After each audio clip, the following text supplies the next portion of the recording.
Literally 15 is worse than a boss battle rush. We can split No, sorry. 15 has this boss. It literally has a boss that has so much knockback and one attack that it sends you so far away that its arc stops and it gets back to full health because you're too far away. And this attack he can spam. He can do it with 1 HP, and you need to reset this whole fucking battle. And yes, this is the boss with the most HP in this whole fucking game. But like, if you this whole Final Fantasy series. Yeah, but you can also get the ring and beat it in like 2-3 hits if you're skilled enough. I definitely did not look up how to do that in Cheese the Boss fight at all. Oh no, I'm not that person. You are talking as if Cheese is like not the intended way of killing bosses and shouldn't be used like that. I mean, dictating how people should play the game, I hear, Vex. How could you? Absolutely not. I'm not that type of gamer. What? I thought you were a Kingdom Hearts 2 gamer and attack people for using drive forms and summons, because we just say that the Dark Souls community is like that now, but the Kingdom Hearts community is sometimes worse in that regard. Like, it's so fucking cringe, like, how the community treats, like, summons and drive forms and all this shit. I'm like, have you met the Dark Souls fandom? Because you're pretty damn close to being that toxic. They are worse than it. Literally, I remember watching a guy making a top 10 hardest Kingdom Hearts 2 bosses, and just before you ask, of course I did everything on level 1 without drive forms, without Reflega, without summons, because then you would not, if I would do any of those, it wouldn't be qualified by the community. And you know what? He still got hate for it because he used other things. Ah, how dare you use items? You gotta raw dog that shit like a flight. Literally, this is what happened to him. This is the Kingdom Hearts community. That was Kingdom Hearts community. The Dark Souls community is not nearly as toxic as the Kingdom Hearts community. Like, they'll shit on you if you like use magic builds and shit like that. But I have to agree. Like, the Kingdom Hearts community, if you don't play the game a certain way, you're not a real fan to them. And I'm like, I don't give a shit. I'll play this shit on easy if I want. I'm the one that paid the fucking $60 for the game. You know, for the 17th time. See, I just think I just like Kingdom Hearts level 1 runs and Kingdom Hearts 2 especially. Like, it's fun if you want to do a challenge run. Like, I've been trying to, like, because I bought it on Steam, I'm like trying to beat it as quickly as I can. I'm not trying to like speedrun it, but I want to see how quickly I can beat the whole fucking game. Do you want to hear a little fun fact about Kingdom Hearts 2? What's that? You deal the most damage of an easy and then of veteran level 1. A level 1 veteran character deals more damage to the end boss than the level 99 veteran Zora. That's insane. Because they have like story progression and Kingdom Hearts 2 buffs you damage like a lot on veteran. And especially if you have the 0 XP skill on, that leads to you even dealing more damage than if you would play like on level 99. That makes level 1 runs possible and extremely fun because they balance the game around that if you have the skill on. That's pretty cool, actually. I never realized that. That's extremely fun. Literally, the game is the hardest difficulty for Kingdom Hearts 2 is not veteran, it's hard. Because the veteran makes everything stronger than on hard and you weaker than on hard, but it gives you so many bonuses and better damage scaling that makes it way easier to beat it than on hard. Huh. Like, I like that. Like, I never really thought about things like that, though. Like, it's funny. Like, I don't know, though. When you think about... Go ahead. Yeah, they give you enough resources to make veteran extremely fun more than frustrating. And they do not do that in hard. Hard, I would really say, is a frustrating difficulty setting in Kingdom Hearts 2 especially, and in Kingdom Hearts 3. But they're veteran, they give you so many extras to make this game so much more fun on veteran. But I can't even imagine playing anything other than that difficulty anymore, with all the bonus they give me. You start with 60 AP points. That makes sense, though. Like, when you, like, break down all of the, like... If you break down, like, all of the fucking craziness that happens in, like, how they scale shit, right? you have to like make concessions to make certain things enjoyable. So to the like 55 fucking fans of like fuck my ass difficulty of like Uh, veterans and like criticals and uh, like all that. that is more than 55 in Kingdom Hearts, especially. Like Kingdom Hearts 2, every contest was known as only a veteran because it's only played difficulty for 99% of the community now. Okay. You are the minority in that regard. Like I'll play through everything like usually on normal anymore. Like, but at the same time, like you have to like kind of break down like the enjoyment level of certain things to the player. That's what I completely agree. That's why I like talked about like the difference between hard mode and veteran. Where veteran is harder designed, but that gives you way more things to make it more enjoyable. Yeah. Kingdom Hearts does a great job in that, and over 3 the same, 1 the same. With like how they calculate damage just completely different with more story progression. It's the biggest damage buff you can get in those games. Yeah, no, And sure. I think that's a great way to like make it.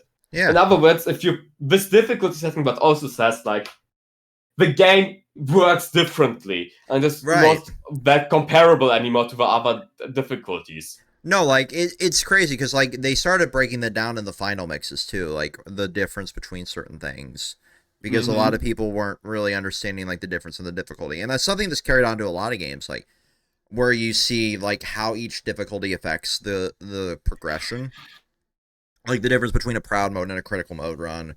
You see that reflected in a lot of games now, like Devil May Cry especially does that, like, which is funny. I love Devil May Cry. I think Devil May Cry makes the most fun when everything is allowed to kill you with one hit. This is where you learn the most of the moveset. The Dante must die difficulty. But I know like that's no flag against you or Tyler, but I know you guys wouldn't have fun with that shit. No, like I'm not going to sit down with like Dante must die difficulty where like anything can basically kill you in one hit. Because it's like a permadeath mode too, you know, like if you die, you're dead. Yeah, and I think permadeath, for example, in Baldur's Gate 3 makes it, I think, also like a perfect example for it. Honor mode changes complete mechanics, like haste, the buff, has a complete different work completely different in like honor mode, the hardcore mode is. So, and bosses have new abilities. Where the Baldur's Gate 3 community, especially, is completely split now. There are now 2 different communities of Baldur's Gate 3 from the looks of it. Yeah, because and it makes the game sense. fundamentally functions. Yeah, but at this point, Miyazaki, for example, said he does not want to split his community. And I respect that. And I think also splitting the community hurts you more in the long time than in the short term. And that's why I trust Miyazaki so much, where he directly says he does not want to do that. He wants everybody to have exact adventure experience. Yeah, but like think from a D&D perspective, like if your character dies, that's the end of that character's story, so it makes sense in Baldur's Gate terms. But from like a Dark Souls run, having a permadeath mode just kind of defeats the purpose. Yeah, and that's why Dark Souls doesn't have a permadeath run. I think we should. This is like permadeath as a difficult setting is different in this regard. I'm talking literally just difficulty sections in general. Then they start changing more like mechanically and shit. Yeah. Because if you just reduce the stats, that does not hurt people in Dark Souls. Let's be real. Yeah. Like your melee attack only deals X amount of damage instead of Y amount of damage. Your shielding only like blocks, 50%, that kind of thing. So you have to learn most shields anyways already do block 100 damage.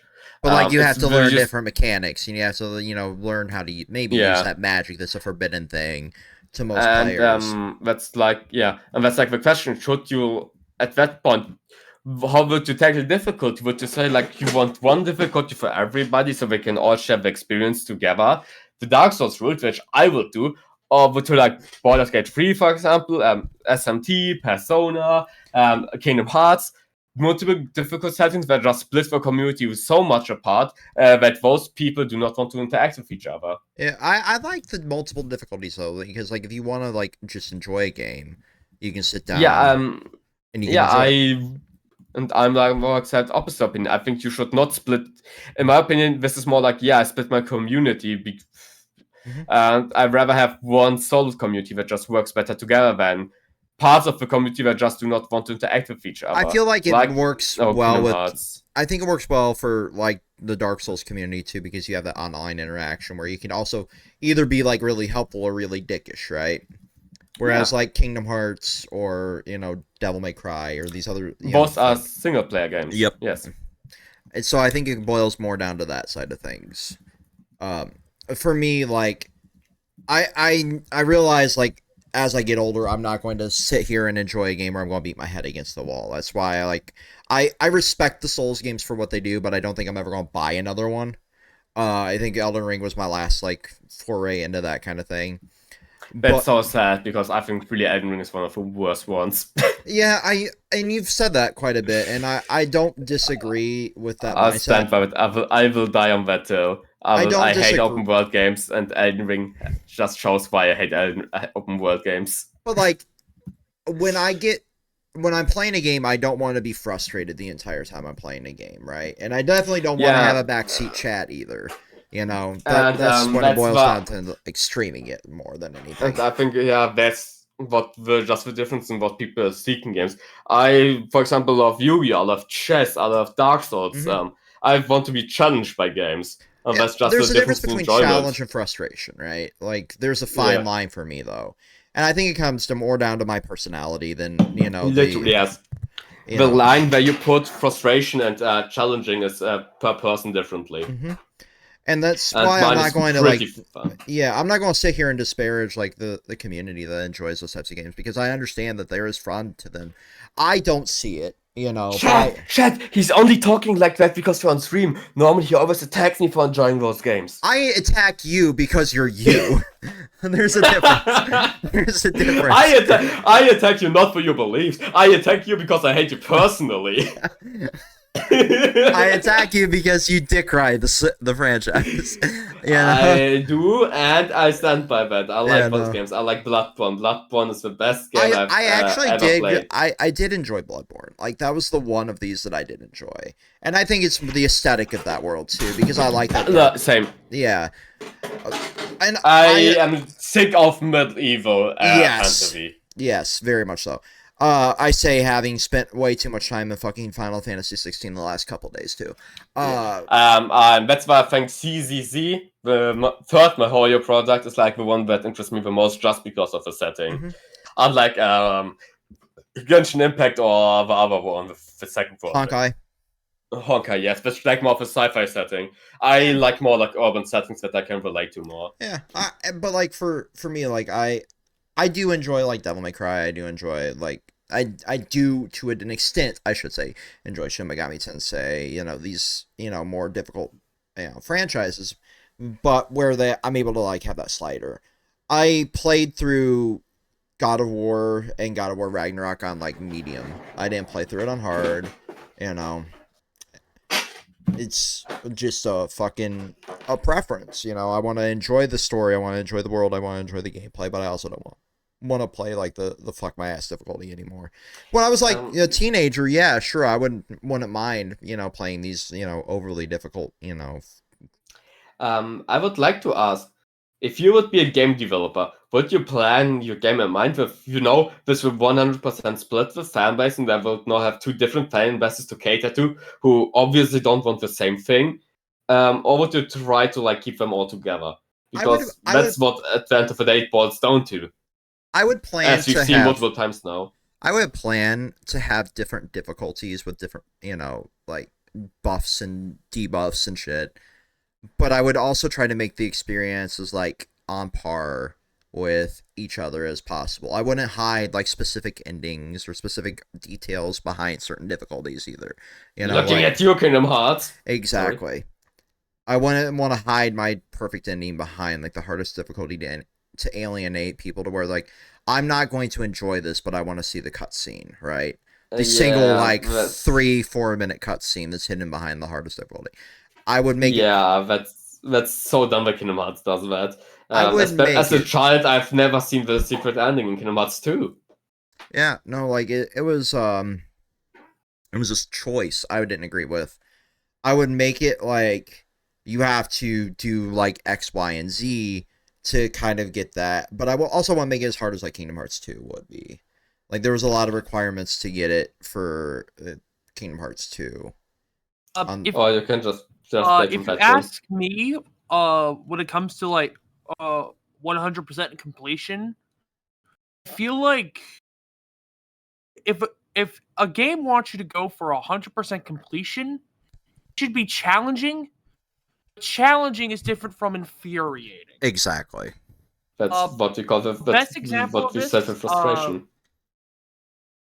Best example I can give is Crash Bandicoot 4. Crash 4, amazing game. It controls great, the level designs are great, the game looks great.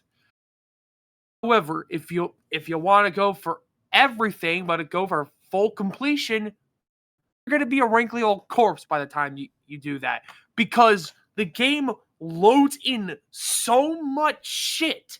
Mm-hmm. Like, you got to get all the color gems. You got to get all the clear gems. You got to get the perfection relics, which requires you to get all the fruit, break all the boxes, not die once. Then you got to get the best possible times on the time trials. No, literally, this was Crash in a nutshell, really. Literally, but this is like a jump and run game, but it's always like you need to be as fast as possible for time credits, gather everything. Those are all just normal jump and run games, Okay, achievements. Here's the thing, though. In previous Crash games, like even particularly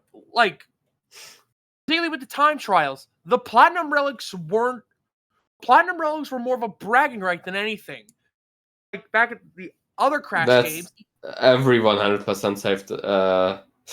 There's always just bragging rights if they don't like hide law behind it.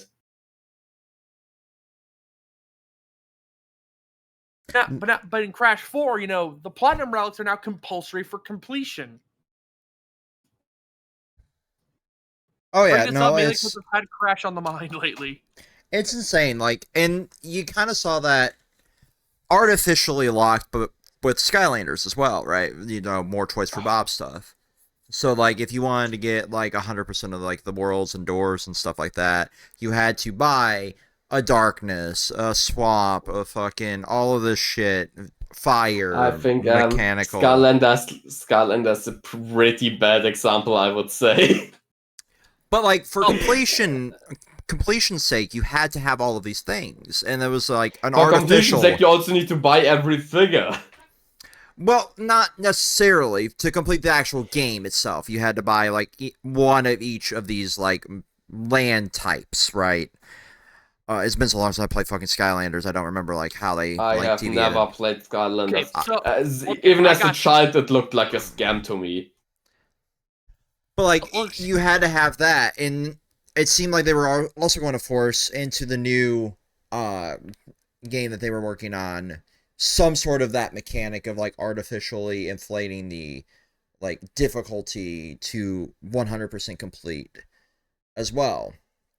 Because you saw like there was going to be like a Crash Twinsanity style game that was in development, and we'll probably talk more about this in the next gaming podcast as well.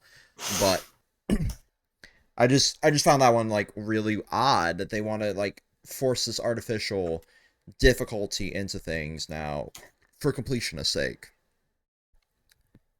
And go ahead, Tyler. You were on something there. I was more about to like hammer home like the point you brought up about Skylanders, because I know most of the theories like the fucking back of my hand. Mm-hmm. Like,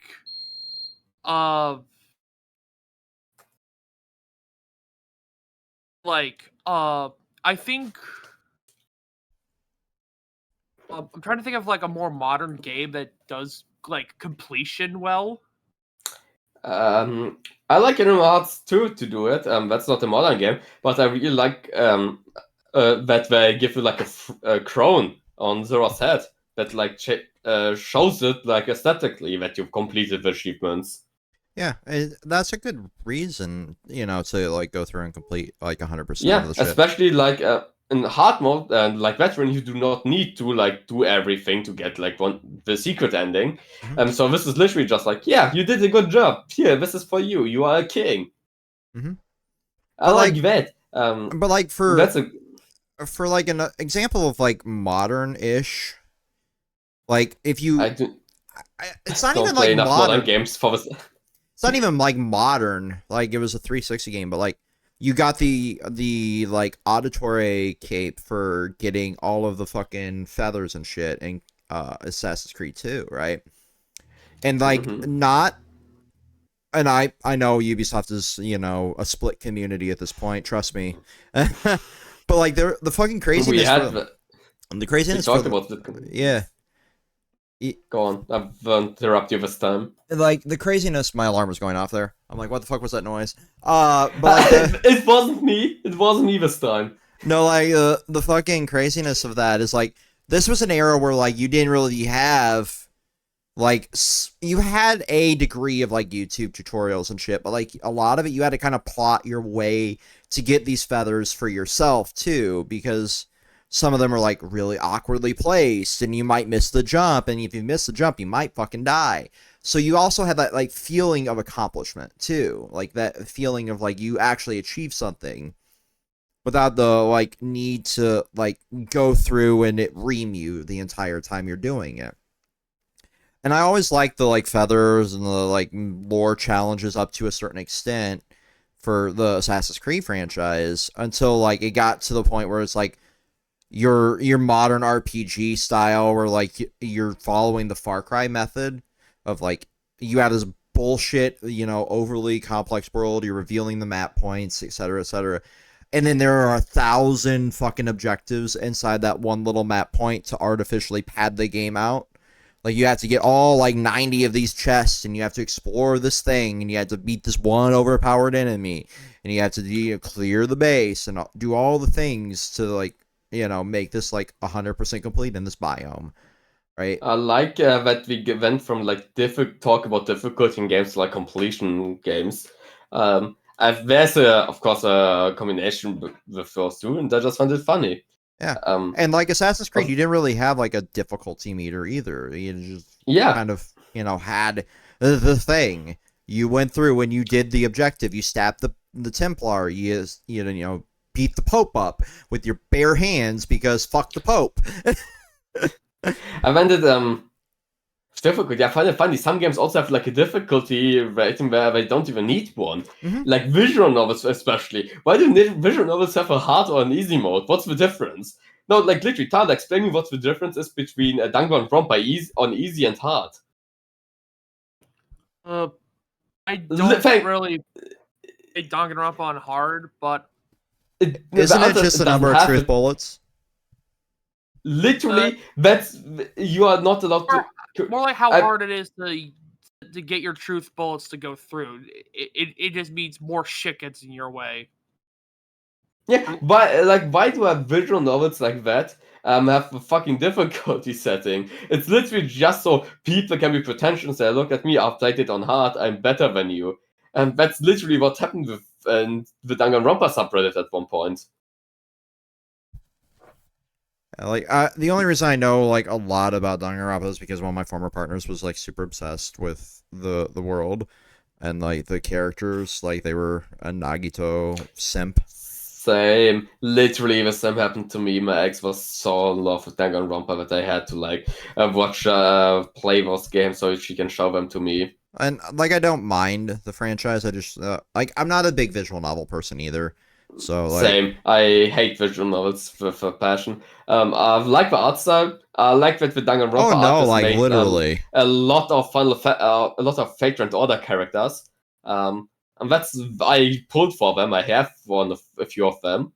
Yeah, like I very much. But that's it. I very much love the art style of Danganronpa and shit. But like I remember like the way they explained it to me is like if you play it on hard, like it's the number of truth bullets you get, yada yada yada. It's like the timer and shit in certain events. That's about all I remember from that. So literally, tell me, all those settings are just there to make more stress. Yes, in a already stressful situation in the courtroom where Yes. like your character could or could not Oh, die. this is something Yoshi P said that. I want to hear all of you guys' opinion. Yoshi P, game designer of Final Fantasy XIV, made out an apology for the Final Fantasy community. I just say that. Also, we can also quickly wait on Party Jams for that. If you want to join now, but like for you guys, he made an apology that Final Fantasy XIV didn't induce. Hello, Party Jams. You answer my question. With others also. The Final Fantasy XIV developer made an apology that this game didn't induce as much stress. He came out and said he thinks that game should induce stress for the enjoyment. Would you agree with him or not? Because I would agree. That's not a secret. Do you think games should induce stress to be enjoyable? I mean, that depends on the game. Like, some games are literally not designed to cause stress, but do the exact opposite. So are we talking Alien Isolation, where like the entire point is like you're in this claustrophobic and let's take Danganronpa as an example. Or Hello Kitty Island Adventure, where I'm just having a good time. Let's say he of course had an MMO with a lot of hardcore gamers. That's why was felt talked to. But like, let's for example take a visual novel like Danganronpa, for example. Do you think more stress would make the game more enjoyable because you can relate more towards characters who are under all that pressure? Or would you say less stress to think about it is more fun for you? What would you say? See, in Danganronpa, I think the stress helps. In Danganronpa makes sense. You're on trial. You're doing like this whole like interaction to save or accuse a character to where they're going to be put to a gruesome death, right? So stress would make sense in a style like that. But like when Party Jam said like Hello Kitty Island Adventure, I'm just building my damn island, man. I don't want to feel stress. But you have a fucking island. There's a volcano and she's going to erupt. What will you do to save your fucking island? That actually really sounds like something that could happen. But okay, wait. Going back, that's pretty realistic. I do think you did pick an example specifically that would benefit from stress, but at the same time, I feel like it's in a different example. Yeah, it's extremely game oriented. Yoshi P was the game designer of Final Fantasy XIV, the MMORPG. This is what his and Final Fantasy 16. He was co-director. And the Final Fantasy 16 DLCs, for example, 2, are way harder than the main game because they went on to say like this game didn't induce as much stress as we wanted to. Looking back, and we like touch the players with like gloves to not hurt them as much, so they make the DLCs more harder. Because they thought Yoshi P is like a big opponent nowadays of like making a game more difficult makes the game more fun for the people. Okay. Yeah. You can finish your thought, then I'll. Okay, Tyler, go on. What up? Oh no, I was saying, Ann Arbor. You can finish your thought. I thought I was interrupting. So I thought Tyler wanted to say something. That's why. Okay. Then Party Jump say. Then just Party Jump say. Talk. Okay, yeah. So yeah, here's what I was gonna say. Okay, so if a particular developer thought their game was not hard enough, that makes sense for them perhaps because it didn't fit their design or intention, and that's perfectly valid, honestly, because they wanted a game that would challenge the players more, and then that would cause them to drive to rise to said challenge. But on the other hand, if you had, say, like a game like that's more narratively based or more for like a casual audience, like say Pokemon, as an example, if you make that Pokemon game is a bad example. hard, I would like to say Pokemon is a bad example. The community screams for harder difficulty, like in Black and White 2, that had a hard mode. The community is screaming for that. I think that's a bad example to mention. Okay, fine. Yeah, but like the point is like a game that with like mass appeal. Okay, fine. Let's just say Mario then. Okay, I just needed a Nintendo IP. It's true. If a game like that, it's very true. Had like, if you had a game like that had too high of level of difficulty, then you have like players who are like, well, I'm not used to this level of difficulty, and this takes away from my enjoyment and stops me from playing the game. And Mike, if you want a real life example rather than hypotheticals, like the latest Sonic game, Sonic Frontiers. Like a lot of people thought that game, myself included, was like kind of easy, and that was partially because Sonic games don't usually have like much combat to them, so they try to introduce like a new type of combat. And while it was kind of like fun, it was mostly just flashy. It didn't have too much intricacies. Like it's like really easy to do, but I thought that was fine for the game because it's a very play at your own pace type of game. They had like a whole fishing mode that was just chill and fish, and you could make progress through fishing. Yeah, it's also like that game is also dedicated mostly towards kids too, right? Yes. Versus like Also an true. adult audience, you know. Yeah. But Because looking hang back on, to I just want to when- finish. All right, finish. Yeah, just because the second half is where it gets interesting. So since a lot of the developers were actually listening to our feedback when we like were sending it to them, a lot of this feedback came in the form of the DLC that came afterwards, specifically Final Horizon, which was like the last big patch of DLC, and it was all free for the record. And in this part of the game, they made it like much harder, much more challenging, and there were a lot of people who really appreciated like even just having more platforming challenges that were more akin to their level of skill, having played a lot more Sonic games, as well as like higher difficulty in the combat. But most of us agree that since the game wasn't initially built with good like difficulty in mind, the way they implemented the difficulty was kind of BS. They just kind of like shortened the window of the parrying and like made it like one hit you're dead mode, like it's called extreme difficulty. So the combat really wasn't very fair in terms of difficulty. So I guess what I'm saying is if you want a game that's like too easy to be made hard, that wasn't really intended from the floor plan to be like a hard, stressful game, you could actually make a much worse game by simply pushing it to be harder in like the worst ways. Two things. Okay, now you can go. You missed the point where we talked about Devil May Cry. That is known to have like the difficulty where like called Dante Must Die, where enemies kill you with one shot, and where I said like this is one of the most fun difficulties in this game. But like you're going into it knowing that difficulty, right? Yes. And like on the other hand, I would like to ask, yeah, so you already saw this difficulty. And to be fair, there are people who did enjoy like that difficulty, but most of the people who played that game did not like it. So at the end of the day, that led to now you have like two different fan groups. Ones who want like more of the difficulty, most likely. I don't know the Sonic community that much, and like now a community that does not want to have like the team to focus on that shit. So that's like a big problem that we tackled beforehand. But like difficulty settings like that split communities pretty strongly. Yeah, and like this is a good reason why like this topic was so fun to like be at the end of this video. Because like I definitely do think like with Party Jam's example, especially like the Sonic community, like I was bringing up like it originally, like the community was mostly like geared towards kids. It's a Need for Everyone title. Obviously, like there are adult fans of it, like Party Jams, like myself, like a lot of people on Twitter are like in that. Party Jams, I try it. I say that. Are like over 21 audience, and they definitely do enjoy like a cozy like platformer game, and there's nothing wrong with that because like games are for everyone when you break it down. But like the target demographic definitely is that like small child. So like an extreme difficulty being catered towards like that adult audience that has played a lot of platformers, maybe played a couple like super difficult ones.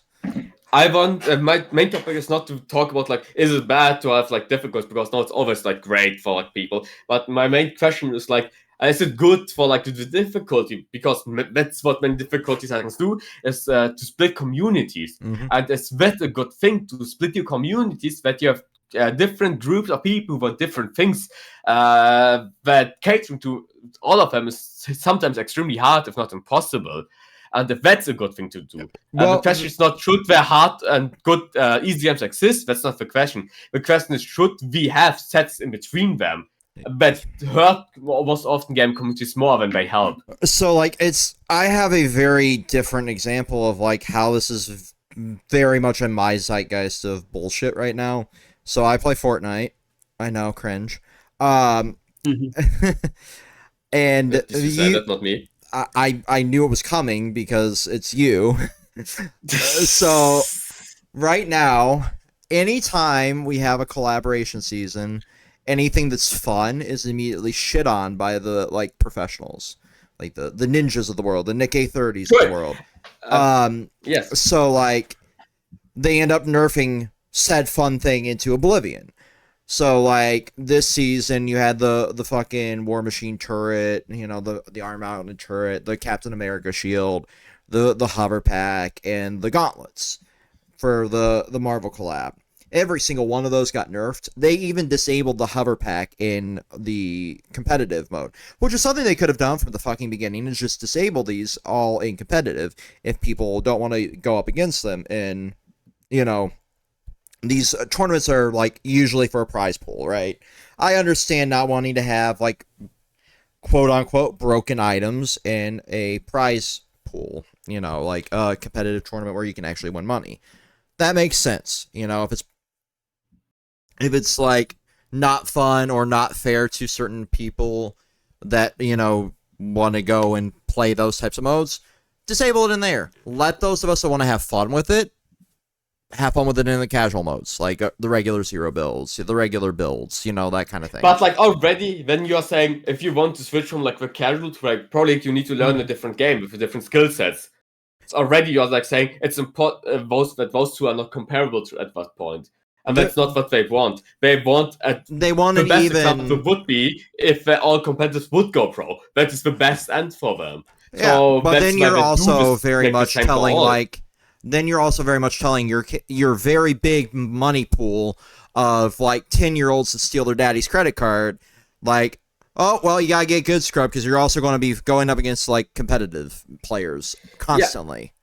And the best is also should you rather cater to the people who like spend the most time in it, spend money on it, stream it, making free advertisement for you, or should you cater to the casuals who do not do those things, who do not spend buy every skin if it's released? See, To whom do you want to cater more? To your more reliable, to the people who pay, who give you more money, who are like more on this your is where side, like or your the split. casuals? This is where like you're split because those casuals also give them more money than these pros usually. The pros give them the money in the side of advertisement for streaming. The casuals buy the skins and steal their daddy's credit card. Yeah, but like the advertisement, most of those kids get to those games because of a pro stream it on Twitch, like Ninja. So already this is the money income. Exactly. So the pros at the end of the day, maybe even because of that, bring in more money. So shouldn't you, because of that, cater to the pros more than the casuals? But the fucking pros also sit and bitch about Yeah, but like every time they change something too. So like and that's they're already never the happy. problem. Like that's again, should you cater to like the people on Yeah. easier games, or like the casuals, or the hardcore people who want rather difficulties, or like the pros in this regard? This you all, and that's like a big problem in general, like the gaming industry in general. And that's why I like stand so much behind From Software, who just say no, we do not want to separate our communities. One setting for everybody. That's why I respect that so much, because they just said fuck that garbage. And literally And you just it's had like- that with the esport, and before we had that with RPGs. It's all the same thing. Like that's why I just find like all these different examples so fascinating, because like you'll have somebody that's going to bitch regardless, right? You're going to Yes. have like the pros bitch if a weapon doesn't play the way they want it to, and then it'll get nerfed Yes, into and oblivion and ruin the fun for everybody. As a developer, you at one point, it doesn't matter what company you are, at one point you will always need to decide whom do you want to cater more. In Yu-Gi-Oh, just to like quick mention Yu-Gi-Oh, at one point it's clearly obvious in the booster pack powerful elements that's literally them saying fuck the casual audience. Every card that was printed since then is extremely oriented for like competitive play and nothing else anymore. And the casual experience since then get 1 billion times worse. The competitive scene got 1 billion times better. Konami made a standpoint on who they want to cater to, and a lot of companies are not willing to do that point. Yep. Like for example, Fortnite, the examples you mentioned. Yeah, and it's the same with like Overwatch. It's the same with Rainbow Six Siege, and it's why a lot of these games end up like tanking their viewership and their player count. Yeah. Like look to Overwatch 2, for example, right now, and you'll see that they're kind of reverting back to the Overwatch 1 formula. And that's why, like, when It's because a lot of the Don't. players are just like, I'm bored with this because like there's no flexibility in the team. So they were going over to games like Siege, they were going over to Valorant, they were going over to these other games for a while. And once Blizzard got their head out of their ass, they're like, well, we need to revert some changes. We already pissed enough people off that we weren't doing the PvE anymore. And now that like every hero is broken because of the Overwatch League that no longer exists, by the way. Yeah, we're just like that's why gone. We're just gonna do it. That's why I asked before Party Jumps joined that question. How would you handle that? And like you said you would try to cater to both, Mhm. but those examples literally just proven you cannot cater to both on the long term. And that's why I found your answer so funny. Yeah. And like- that's I do not expect a current answer from anybody of us. We are not game developers. No, like you would have to find a balance to some degree. I feel like to make everybody happy, to make the most profit. And at the end of the day, the game development is about profit. As much as we hate hearing about layoffs and we hate hearing about all these other things, it is still a business at the end of the day. So you want to make To be as many fair, people happy as possible. 80% of layoffs were not relevant if the game did profit or not. They were done because of other things, but we are not going to talk about the layoffs right now. Right. No, Okay. like all that stuff that's in the gaming podcast stuff is for the gaming podcast. But like at the end of the day, like very much is because a CEO wanted a tax write-off and a new yacht. But like it's true. Like the whole purpose of this is to make money, so you want to make as many people as happy as possible, in my opinion. Man, normally I am the one who says that, not Vex. Yeah, completely. But like the question is like if you get to the point where you need to decide, no, so final point, I now need to decide, do I want to cater to the hardcore fans, the most loyal fans, or to the casuals who are the most who are maybe bigger but are the most open to just like drop this game, like return it and make your money loss on. Who do you want to cater to at the end of the day? The bigger audience or the most loyal fans? Should you punish loyalty and not cater to them, or should you say loyalty is good and like cater to them? I say that directly. If I am like who I would cater to the loyal to the smaller fan base, that's why I'm speaking positively about them. I could also like change my word to say those are the bad people in this community. Yeah. But like this, at one point, everyone has to decide who do we cater to. See, if we're talking I from the think streamer that's perspective, important to decide. so like if we're talking from the streamer's perspective here, like if we're going to use Overwatch or Fortnite or any of those as an example, right? That loyal fan base is going to switch to the new game no matter what. So you would cater more to the casual fans because they're a bigger audience and they have a bigger money pool, right? But at the end of the day, like if it's a single player game, you're going to cater to the ones that to buy the fucking game. So again, like the type of game is very much an important aspect of this. Of course, that's always the importance if we talk about like game design. Different categories of games take different qualities in game design. That's So we if all know that. So if we're talking like a live service, looter, shooter, whatever, like say we're using, Destiny 2, obviously we're going to cater to the audience that's going to make us the most money on the long term. So the casual players here, obviously they didn't do that, and they decided that they want to line their fucking offices and houses with more fucking classic cars than Jay Leno. But we would, if we were a logical CEO, do that and then implement those changes into the design of the actual gameplay. But if we're talking like Kingdom Hearts, like the stream was originally about, we would want to like cater to the fans that are there long term. So maybe we'll do another batch of data battles with other characters to like have a very, very difficult boss rush before Kingdom Hearts 4 comes out. Or we'll have, all of the lore videos tacked on to Missing Link. For example, if we want to be smart, Square Enix, listen to us at hour 3 of the stream. Square Enix, just hire me like an assistant story writer, please. I gladly take the same drug as Nomura to like get on his wavelength. I do not care about that. You would be doing probably daily doses of ayahuasca, you know that, right? Listen to me. If I get the same drug as Nomura, just imagine me. Just imagine how I am before drinking. Imagine me with drinking, then imagine me with drugs. I'm afraid to imagine you on like hard drugs. I feel like that's a whole different Ann Arbor experience. I am afraid of you seeing, imagining your different lives. What do you think I will do? Destroy the world? Don't you do that already? Like, you're an angel, right? Like, don't you have the ability to, like, Angel with a temporarily... shotgun. You just temporarily warp around and just tamper with the fucking world like you're the TVA. I have both, like, wine brain rot, weed brain rot, and fucking Marvel brain rot all going at the same time here. Why Marvel? Wait, what the fuck? Because I was watching Loki. You just mentioned the TVA.